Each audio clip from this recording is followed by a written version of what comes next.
यकुल्य मुतअम्मिदन फल्यतबव्व मक़अदहु मिनन्नार। जो कोई अल्लाह के नबी के बारे में किसी गलत बात की निस्बत करता है या जो नबी के तरफ से जो बातें नहीं कही गई उसकी निस्बत उधर करता है, वो आदमी अपना ठिकाना जहन्नम में बना ले। और वो ठिकाना है ही जहन्नम। किनका? शियान अली का।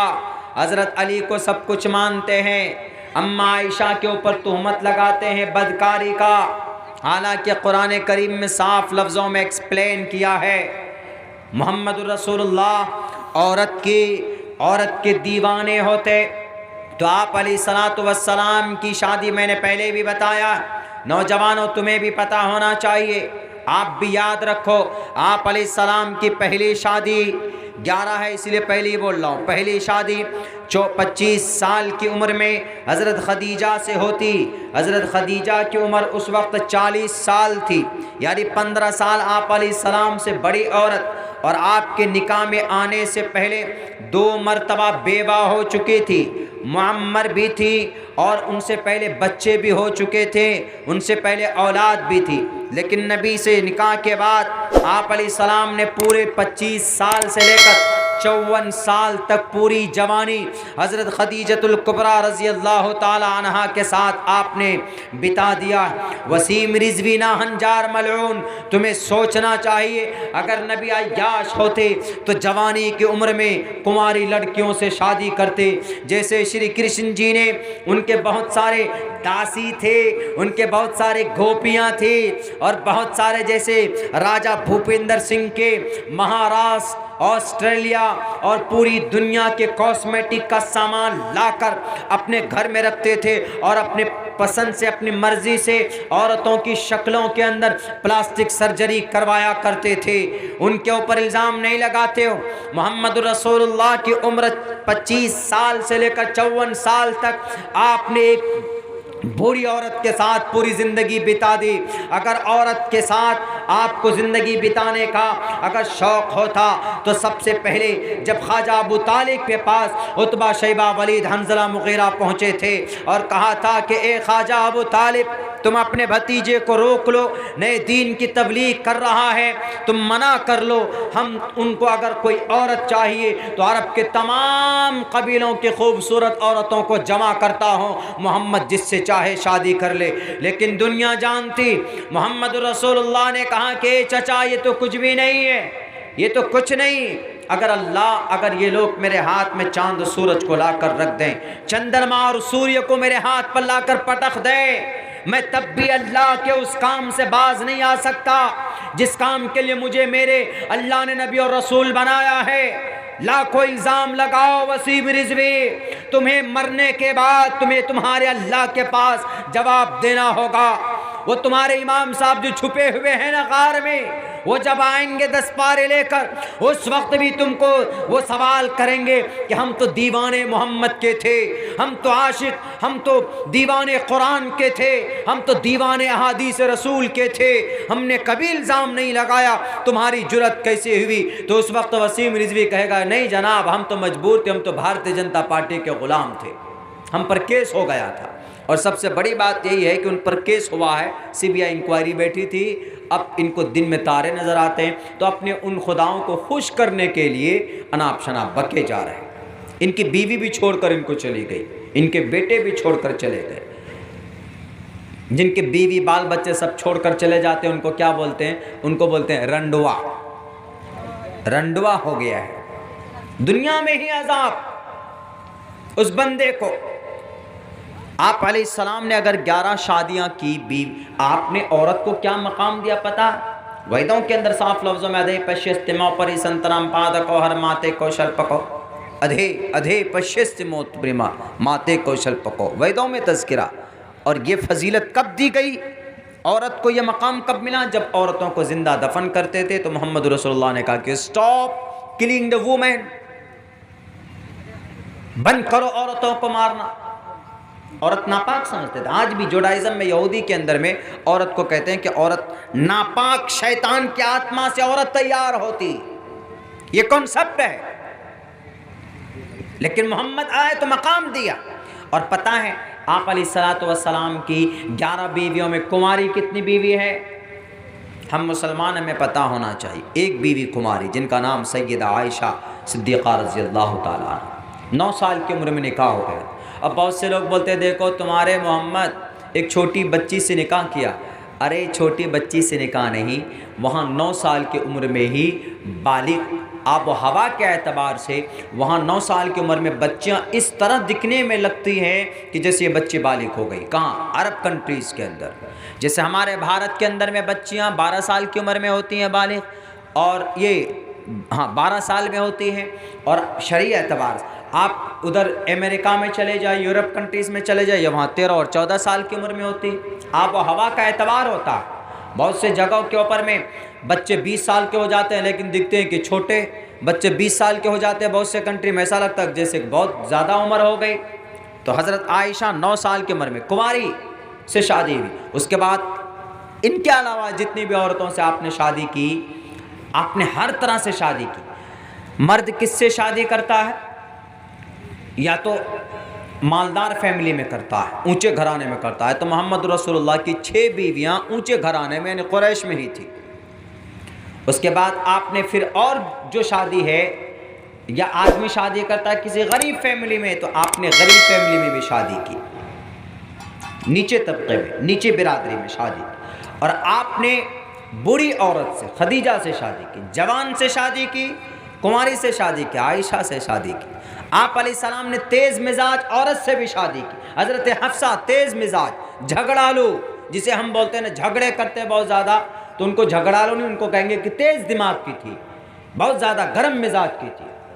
आप अलैहिस्सलाम ने हम उमर से भी शादी की अपनी, हज़रत सौदा रज़ी अल्लाह ताला अन्हा। क्योंकि इस तरह की शादी, चूँकि दुनिया को दिखाने वाले थे कि ए लोगों, अगर तुम्हारी शादी मालदार घराने में हो, जैसे हज़रत सैयदा खदीजा से मालदार थी, वो बहुत बड़ी औरत ताजिर थी, वो मालदार औरत से हो तो तुमको ऐसे ज़िंदगी गुजारना है। अगर नीचे बिरादरी में हो तो ऐसे ज़िंदगी गुजारना है। अगर तुम्हारी तुम्हारा निकाह अगर किसी गरीब घर में हो तो उनको भी तुमको कैसे रखना है, अगर कुंवारी से हो तो उनको कैसे रखना है, और अगर तुम्हारी हम उम्र से हो तो उनको कैसे रखना है। ये दुनिया वालों को पैगाम देना चाहते थे, बताना चाहते थे, सिखाना चाहते थे वसीम रिजवी साहब। इसलिए 11 शादियाँ की, अय्याशी के लिए नहीं की थी। दुनिया को तुम जैसे गद्दार, तुम जैसे फ्रॉड इंसान के वक्त में जो औरत को इंसाफ नहीं दिया जाता है, उस वक्त में ये पैगाम देना था मोहम्मद रसूलुल्लाह सल्लल्लाहु अलैहि वसल्लम को। इसलिए अल्लाह तबारक व तआला ने 11 शादियों का ऑर्डर मोहम्मद रसूलुल्लाह को दिया, और मोहम्मद रसूलुल्लाह ने 11 शादियाँ की। कोई गलत किया? कोई गलत नहीं। लेकिन आज जनाब बस लगा दिया, वसीम रिजवी को खड़ा कर दिया, और हम लोग मेरे ख्याल से एक कान से सुनते दूसरे कान से निकाल लेते। हम इनके ऊपर ना तो कोई प्रोटेस्ट करते हैं, ना कोई एहतजाज करते हैं, ना तो कहीं पर कोई हम लोग किसी तरह का कुछ आवेदन देते हैं कि नहीं जनाब वसीम रिजवी के ऊपर केस दर्ज होना चाहिए, केस बुक होना चाहिए। वैसे फ़ायदा तो कुछ नहीं होता है, क्योंकि जनाब पीछे तो बड़ी ताकत खड़ी है उसके।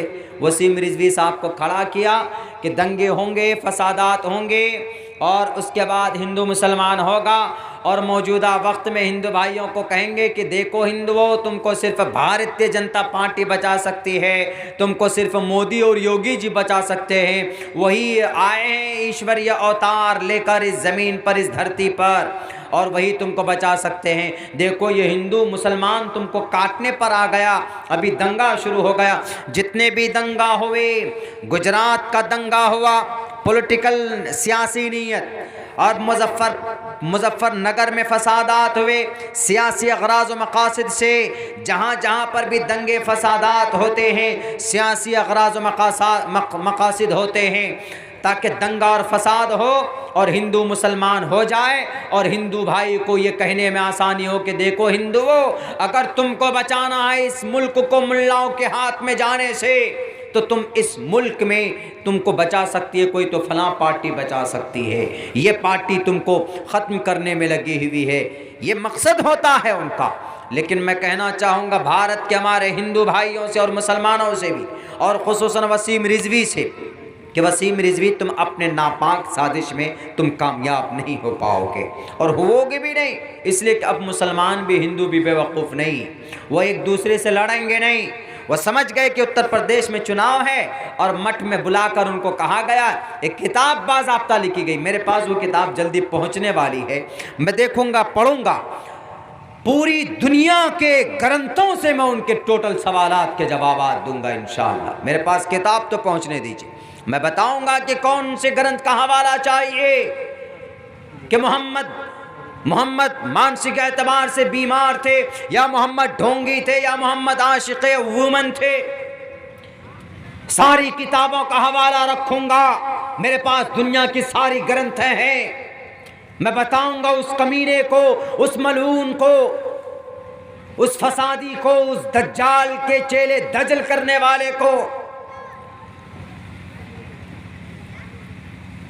क्या जवाब दोगे मरने के बाद तुम, जिस इंसान की वजह से इंसानों को इंसानियत का रास्ता मिला, उसके बारे में इस तरह की गंदी बातें कहते हो।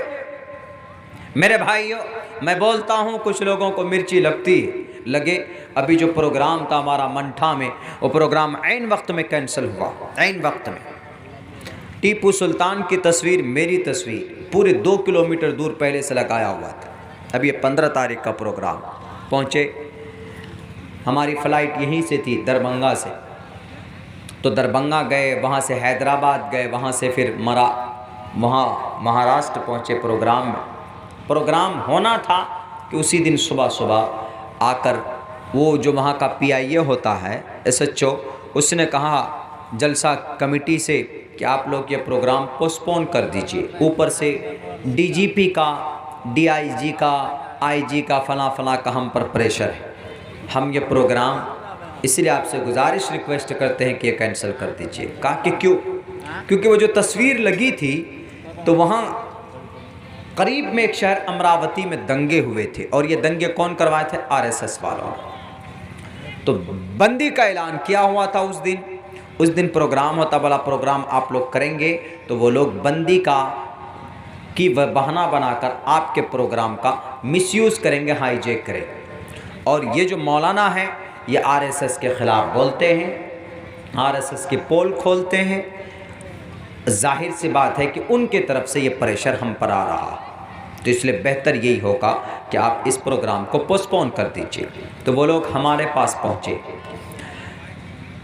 तो इन्होंने कहा कि नहीं, मौलाना है, आलिम दीन है, धार्मिक प्रोग्राम होता है और अभी जो प्रोग्राम होगा सिर्फ टीपू सुल्तान की सवानें, टीपू सुल्तान की हिस्ट्री और इतिहास क्या है उसके ऊपर मौलाना बोलेंगे। मौलाना किसी RSS, Bajrang Dal, VHP, ABVP, फला हिंदू महासभा, ये वो फला डिमाका, किसी पे भी नहीं बोले, सिर्फ टीपू सुल्तान के ऊपर बोले। टीपू सुल्तान की तारीख को पेश करेंगे लोगों के सामने, और टीपू सुल्तान की तारीख गलत तरीके से पेश की जाती है आज तक हिंदू भाइयों के बीच में। वरना टीपू सुल्तान को शेर क्यों कहा? हम लोग बोलते हैं कि शेर की 1 दिन की ज़िंदगी गीदड़ की 100 साल ज़िंदगी से बेहतर। यह डायलॉग सबको मालूम है, टीपू सुल्तान का ये जुमला, लेकिन टीपू सुल्तान शेर क्यों था? क्यों शेर कहा गया उसको? उसकी हिस्ट्री पढ़िए, आपको पता चलेगा कि बैक वक्त भारत के अंदर एक तन्हा ऐसा मुस्लिम लीडर जो 4 बड़ी ताकत से लड़ रहा था, चारों तरफ चारों मुखालिफ, अब बीच में तन्हा वो अकेला लड़ रहा था। फतेह अली सुल्तान उर्फ टीपू श्रीरंगापट्टनम मैसूर में थे, वो उनका किला था।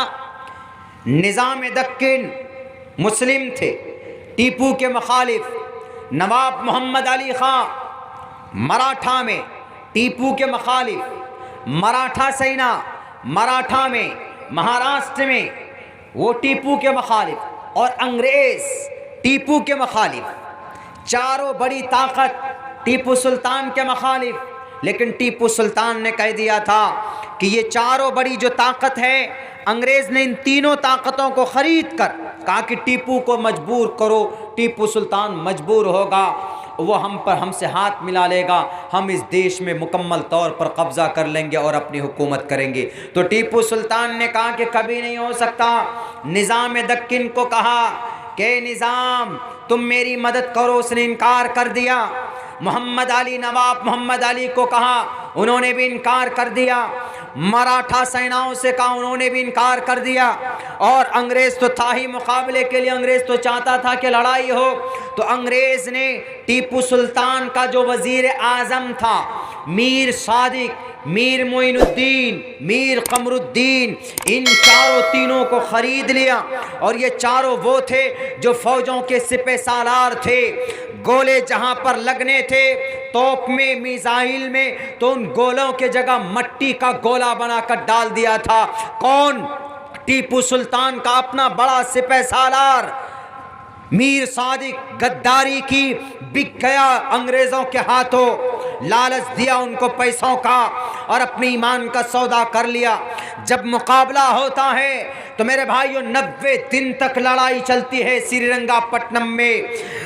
जब 4 मई 1799 का दिन सुबह फजर की नमाज पढ़कर कुरान करीम की तिलावत करके जब ये तलवार उठाते हैं, सर पे पगड़ी बांधते हैं, ताऊस नामी घोड़े पर बैठते हैं और अंग्रेज़ का जब मुकाबला करने निकलते हैं तो अंग्रेज़ के पीछे से गोली चलाई जाती है। ताऊस उसके घोड़े के पैर में लगती है तो घोड़ा गिर जाता है। फिर टीपू सुल्तान के पैर में 2 गोलियां मारी जाती है। टीपू सुल्तान भी नीचे गिरते हैं, मगर लुढ़कते हुए भी मुकाबला करते हैं। जब अंग्रेज़ करीब आ जाता है, गद्दारी किसने की थी और बता कौन रहा था कि टीपू सुल्तान अभी इस रास्ते से जा रहे हैं, टीपू सुल्तान अभी इस किले में घुसे हैं। ये सारी इंफॉर्मेशन खुद टीपू सुल्तान का सिपह सालार जो था मीर सादिक, वो भी मलऊन था, वसीम रिजवी जैसा मुनाफिक था। हिपोक्रेसिज्म को उसने जन्म दिया। उस मलऊन ने, उस नालायक ने हाथ मिला लिया उनसे जाकर। वहीं पर एक टीपू सुल्तान के एक वफादार ने देखा कि मीर सादिक गद्दारी कर रहा, तलवार से उसकी गर्दन को उड़ा देता। मेरे भाइयों, टीपू सुल्तान बैक वक्त 4 ताकत से लड़ते लड़ते आखिर में कान के ऊपर 2 गोलियां मारी जाती है, वहीं पर शहीद हो जाते हैं। शहीद होने से पहले इनके एक फौजी ने कहा कि सर, आप कम से कम इन अंग्रेज़ों से हाथ मिला लीजिए तो आपको कम से कम मौत के घाट नहीं उतारेंगे, बच्चे यतीम नहीं होंगे। तो टीपू सुल्तान ने उस वक्त में कहा था कि शेर की 1 दिन की ज़िंदगी गीदड़ की 100 साला ज़िंदगी से बेहतर होती है। मैं आज सर पे कफर बांध चुका हूँ नजीब खां, उसका नाम नजीब खां था जिसने कही थी ये बात। मैं आज सर पे कफन बांध चुका हूँ। मैं अपने साथ अपने बच्चों को भी अल्लाह के रास्ते में और भारत के रास्ते में कुर्बान करने के लिए मैं तैयारी कर चुका हूँ। तुम कौन सी ज़िंदगी की बात करते हो? जब इनके कनपट्टी पर गोली लगी, 2 गोली नीचे गिर गए। इनके लाश पर खड़े होकर जनरल हॉर्स ने कहा था कि वी वॉन, हम जीत चुके, हम भारत को, भारत आज से हमारा है, ये मुल्क हमारा है। अपनों ने गद्दारी की थी तो यही खड़ा किया किनको?